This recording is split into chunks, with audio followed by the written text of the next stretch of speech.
You're about to have a conversation with the seller in, I don't know what, 38 minutes, I think it is. Yeah, it's a husband and wife who own it. They're in their 60s. It has a lot to offer with the facility. It's 100% full. What's their asking price? $4.5 million. I gave them an offer to carry the whole thing other than a down payment. It's not a bad offer by any means. And granted, all I have is the revenue and the asking price. And I could do some, quick 60-second yes, no, back of the napkin math here to figure out like kind of where he's at. But what if he's willing to hold the whole thing and you can get into the deal with no money? You're cash flowing year one, basically $39,000 to get into the deal with no money out of your pocket. Don't negotiate against yourself from the perspective of because you can only go up from the 10% now. Go into that conversation confident and focused on the seller and their situation. Welcome back. Dan is about to hop on a conversation, a phone call with a storage owner. And if you hopefully have been following along in the previous videos and episodes where I've been coaching Dan, and he is on a quest, on a journey to see if he can buy his first storage facility. And along the way, he's run into some hurdles. Now we had a conversation on the previous episode about how he's feeling stuck and discouraged, and we just talked through it. And to Dan's credit, super, super vulnerable and open.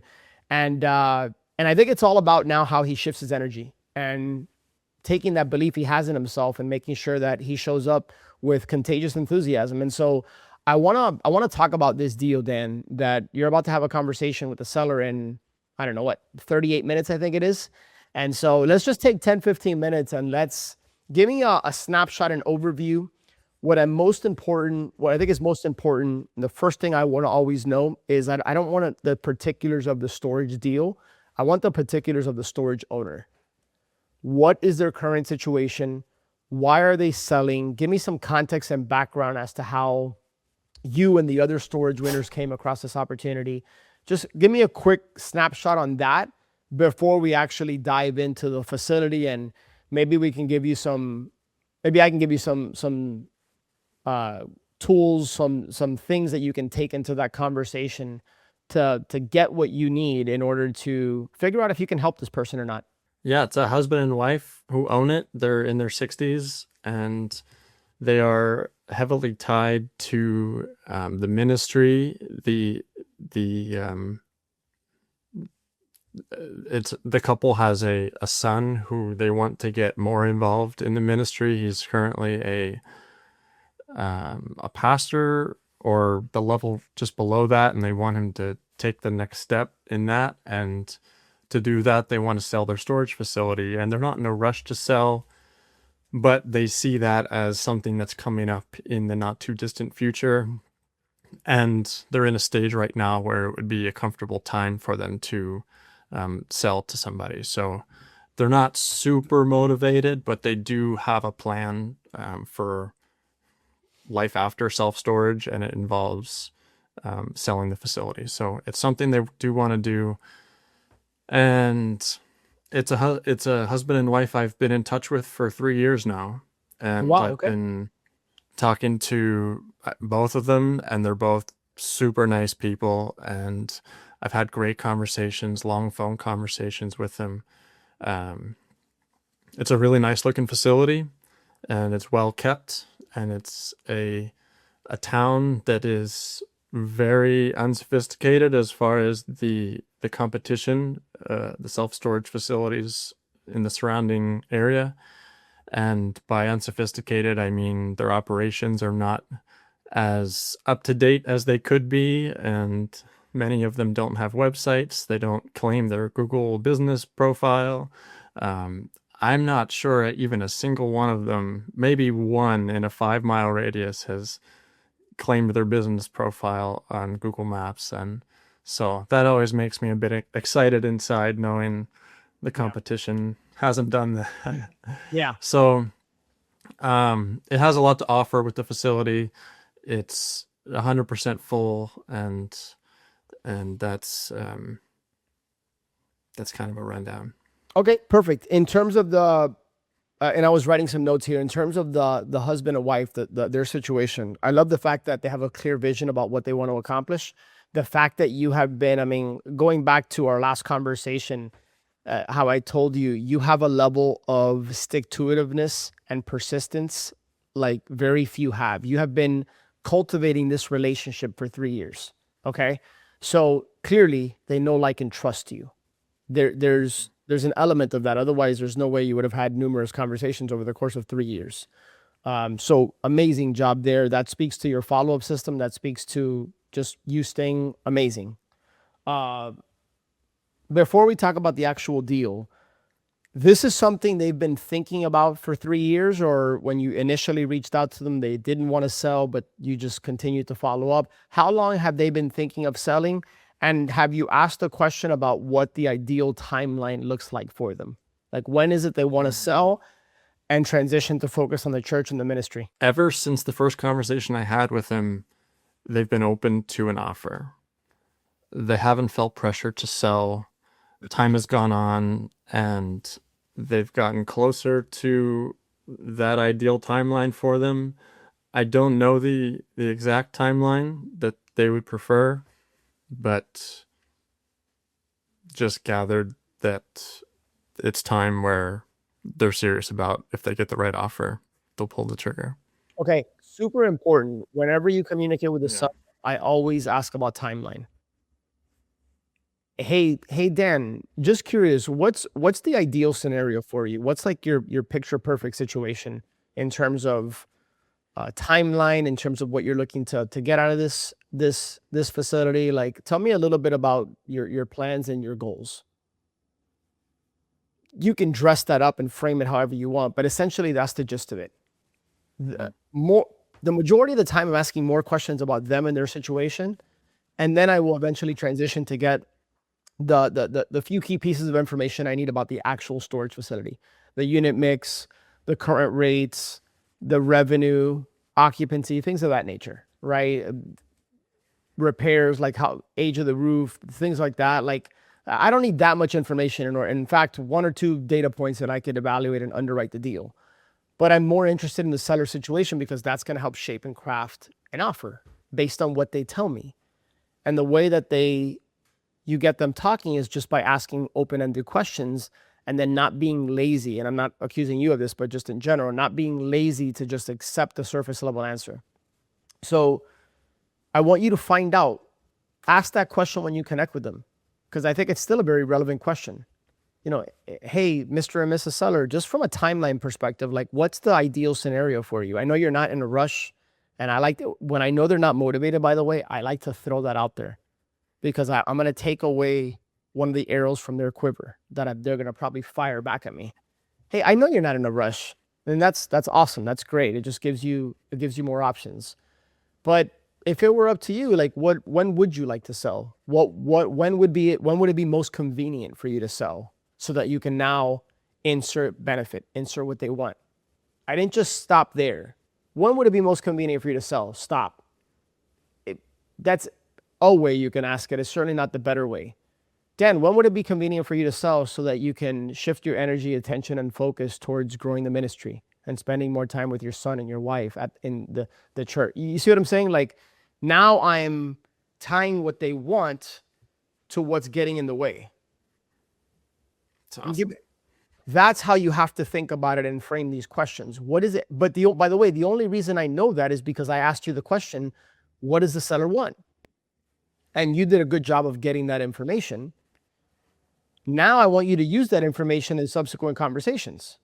Everything ties back to what they want. Everything ties back to what they want. Okay? Mm-hmm. So, anything else I should know or need to know, or you think I'd want to know about the seller and their situation? They're open to seller financing. They would do. He said they have gone back and forth on it, but he knows the big capital gains hit he'll take if he sells it outright. Okay. They own it free and clear, or like, do they have debt on it?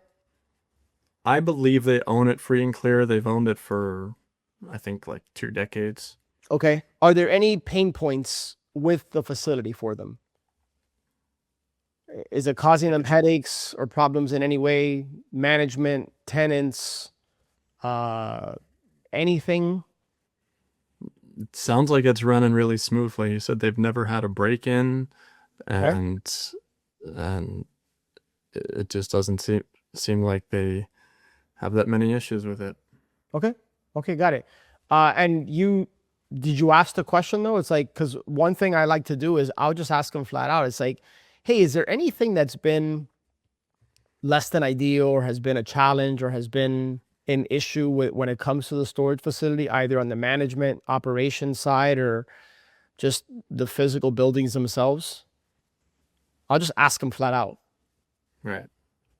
So that's a question I always like to ask. It's like, hey, what's been your experience like managing and operating it? And have there been any, I'm asking a direct question, have there been any challenges or issues that maybe just rather not deal with? That's all super valuable information. Mm-hmm. Okay.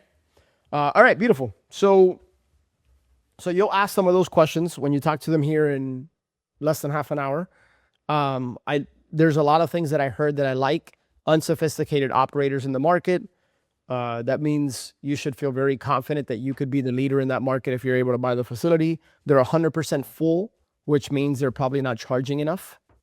Anytime you hear a seller tell you that they're anything north of 92, 93, even 95% occupancy, chances are they haven't raised rates in a while, or they just are leaving some meat on the bone there. They're actually the market leader with rates, and they're still 100% full. Oh man, I love that. I love that. Yeah, I love that. But don't let your spidey senses go off in terms of the opportunity, or focus on the seller, not the deal. Right. Okay? Focus on the seller, not the deal. They're open to seller finance, so there is some level of motivation there. But it sounds like they're also willing to just sell it and eat the capital gains tax. So I would definitely explore that with them. How many square feet is this facility? 53,000. Ooh, I like it. All right. Yeah. 53,000 square feet. What's the current revenue, or what was 2025 year-to-date revenue, or what was 2025 revenue, and then what's year-to-date revenue for the first 3 months of this year? 2025 was 452,000. Okay. 452,000? Yeah. Okay. And then what's 2026, the first 3 months of the year? I am not sure I have that. I don't have that readily available. Okay, not a problem. So 2024, I do have. What's That 2024? was 436. Okay, so it's a slight 436,000. Yeah. 436 and 24. Mm-hmm. Okay, got it. And are they self-managing, by the way? Yes. Okay, got it. What's their asking price? 4.5 million. Okay, their asking price is 4.5 million. When they brought up seller financing, was anything discussed about how much of that he would carry? No, but I gave him an offer to carry the whole thing other than a down payment. Okay, So we'll see where it goes. He didn't close the door on that. So. What did he say? He just said he has to talk to his family. Okay. This conversation, is it with him and his wife, or is just him right now? Right now, it's been just with him. Okay. I've spoken with his wife quite a bit in the past, but Understood. This last discussions, yeah. Okay, so they're asking 4.5 million. Mm-hmm. What do you think? What are you thinking in terms of an offer and a structure? I think we can get to that price, and with a 10% down payment, and he would carry the note at 4% for 8 years. 4% for 8 years. Okay. 10% down payment. Is that because he asked for 10%, or that's because you're offering 10%? We're offering 10%. Have you communicated that to him? I sent him an LOI on Wednesday. Okay. Keep in mind one thing I'll tell. If the goal is to get into the deal with as little capital as possible, I wouldn't just default to 10%. it's not a bad offer by any means. And granted, all I have is the revenue and the asking price, and I could do some, quick 60-second yes no back of the napkin math here to figure out like kind of where he's at. But what if he's willing to hold the whole thing, and you can get into the deal with no money? Yeah. Right. So I wouldn't don't negotiate against yourself from the perspective of like, because you can only go up from the 10% now. Right. Right. So that's one. I always rather them dictate what they want in terms of price and terms, and then we can start to like massage in that. And if they want a certain price, you know what I'm going to say? I'm going to be able to dictate the terms, down payment, interest rate, and the length of the loan, the term. Okay. So I like the 8 years. If you can get 10 or 12, even better. 4%, obviously solid, especially in this market, and really in any market. 4% I think is pretty good. If you could amortize it over 30 years or even 35 years, Yeah. That's if what you're trying to do is maximize cash flow, Right. that could be one thing. You may or may not want to structure the offer around no payments for a period of time. Yeah, that was one of our. I meant to put that on the LOI, and honestly, I forgot. So I'll keep that in my back pocket for when we dive into the details with him. Yeah. Well, look, you can always reintroduce it if he shifts something. Right. That was my plan. Yeah. Right. So maybe it's no payments for a year, which gives you now this thing. It's 100% occupied. Now, chances are you're going to go in. What do you have the ability to raise the rates to? Like if what percent increase can you raise the rates? I believe we can raise it 20%. Okay. I've underwritten it conservatively to about 10%, and the deal still works. So. Okay. Yeah. And once you raise the rates 20%, what would the revenue be at 85% occupancy? So let's say you have a drop in occupancy because you're pushing the street rates. What is the revenue once you raise the rates at 85% occupancy? What is the revenue? 521,000. Okay, so that's a pretty healthy jump. You're talking about basically a $70,000 jump in revenue. Yeah, it's 338 units. Yeah. What is your operating expense ratio showing you on your spreadsheet? 36%. Okay, I was using 35%, so that's perfect. 35% actually, yeah. 30. Okay, 35. great. So I nailed it. All right, so you're talking about net operating income. So just to walk everybody through, if you take the 521,000 and you multiply it by 65%, why? Because you're backing out the 35% operating expense ratio. That's going to give you NOI, net operating income, of $338,650. Okay, $338,650. I mean, you're at an 8 cap essentially based on your purchase price of 4.5. Is he dead set? And by the way, I'm not.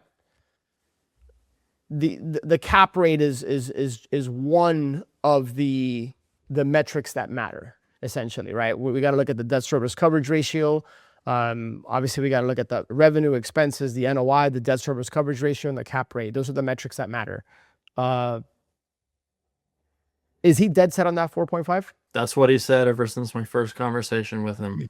Okay, got it. My initial underwriting with a bank financed offer came in around 3.5 to 4 million.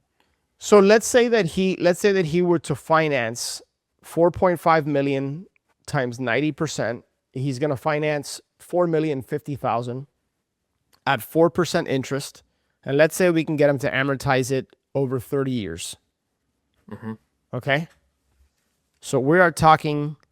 Oh, did I do that right? Let's see, 30 monthly payments. So we're talking monthly payments of $19,335. Is that right?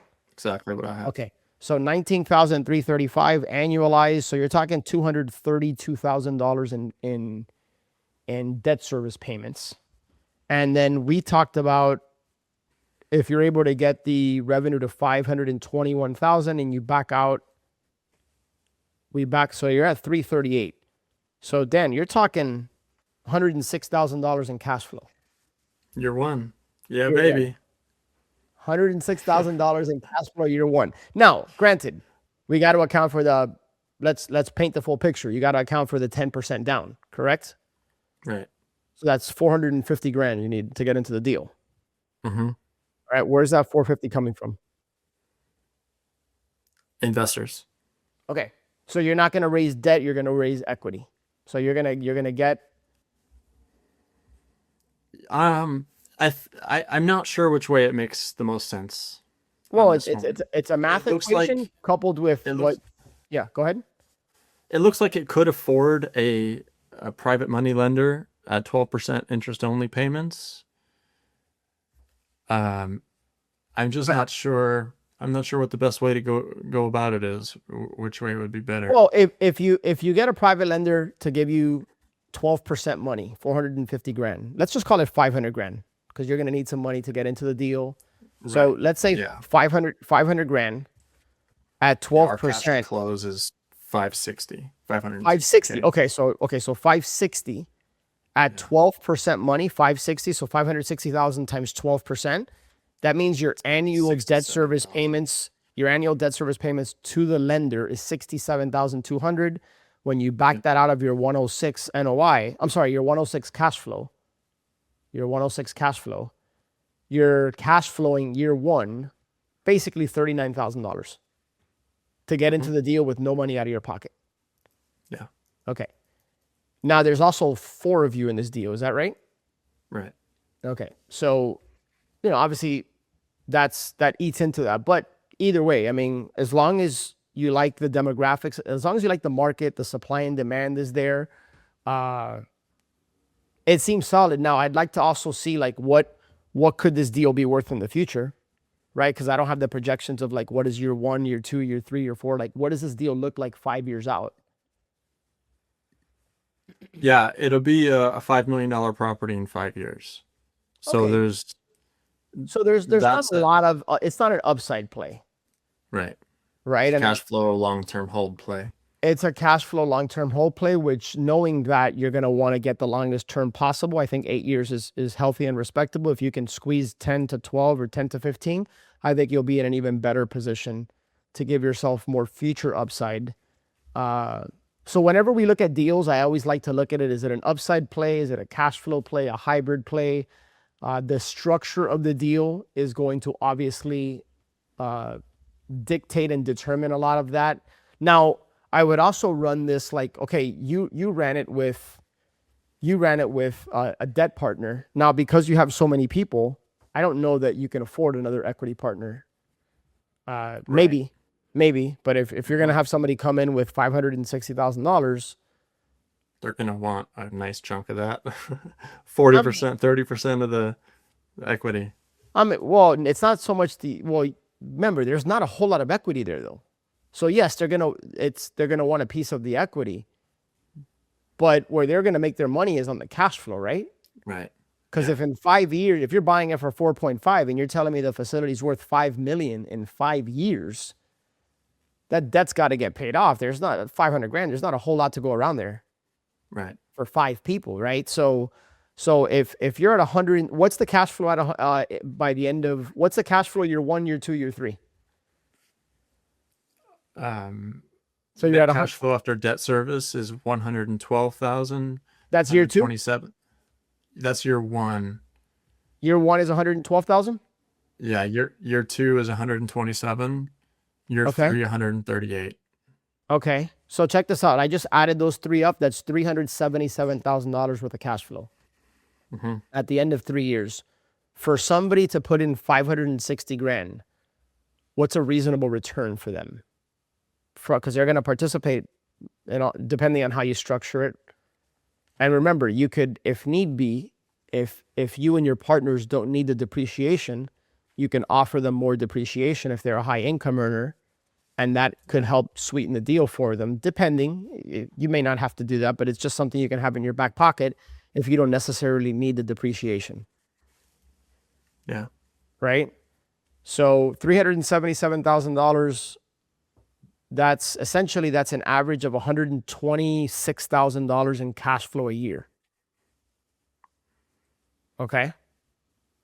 So That's how I want you to think about, like, how does it make sense if I'm going to bring on an equity partner versus a private lender? I think the deal could afford it either way.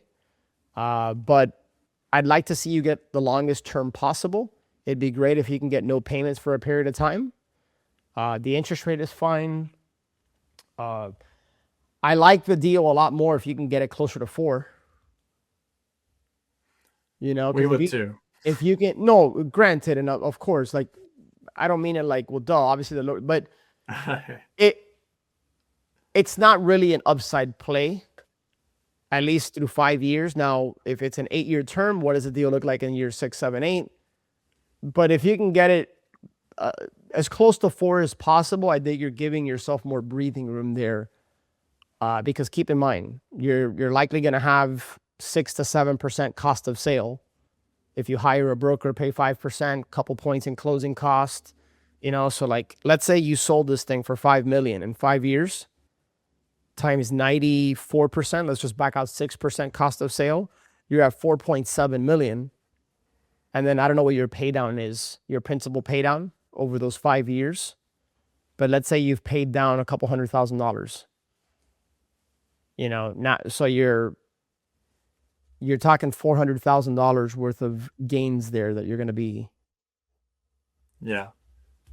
And I don't know what your spreadsheet says because I'm not looking at it, but so you're talking $400,000 split 4 ways, 5 years. You know, so each of you, let's just say, walk away. Like if it was just simple math, each of you walk away with $100,000 over 5 years. Okay, that's $20,000 a year essentially. You would have made from the equity. Not to mention the cash flow. Yeah, we understand that, you know, working together as a group of 4, it's going to divide all the deals 4 ways. But the mindset is 50% of a watermelon's better than 100% of a grape. I've heard that before. I like it. Yep. I love it. All right, beautiful, man. Well, hey, listen, I want to give you some time to reset. I want you to get your jumping jacks, your squats, and your sit-ups and your push-ups in.